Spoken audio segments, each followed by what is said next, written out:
वेगवेगळ्या देशातले महाराष्ट्राचे आणि मराठीचे राजदूत आहात.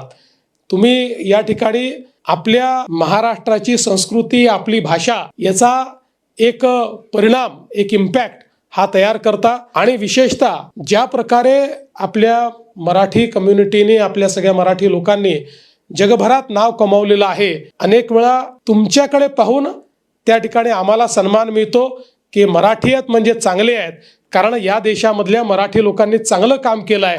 म्हणून मी तुमचं अतिशय मनापासून आभार मानतो की तुम्ही त्या देशाच्या संस्कृतीमध्ये, त्या देशाच्या व्यवसायामध्ये, त्या देशाच्या बिझनेसेसमध्ये जे काही कार्य केलेलं आहे, वेगवेगळ्या सेक्टरमध्ये जे काही कार्य केलेलं आहे, तिथल्या वेगवेगळ्या एंटिटीजला, वेगवेगळ्या कंपन्यांना महान बनवण्याकरता जर तुमचं कॉन्ट्रीब्युशन आहे, त्यामुळे निश्चितपणे आम्हालाही त्याचा फायदा मिळतो. आणि एक प्रकारे आपल्या सगळ्यांचा जो कंडक्ट आहे, आपल्या सगळ्यांचं जे वागणं आहे, तो आमच्याकरता एक पासपोर्ट तयार होतो की आपल्याला भारतात कुठे जायचं आहे, तर आपल्याला महाराष्ट्रात जायचं आहे. कारण मराठी माणूस हा एंटरप्राइजिंग आहे, मराठी माणूस हा वेलकमिंग आहे, मराठी माणूस हा मेहनती आहे.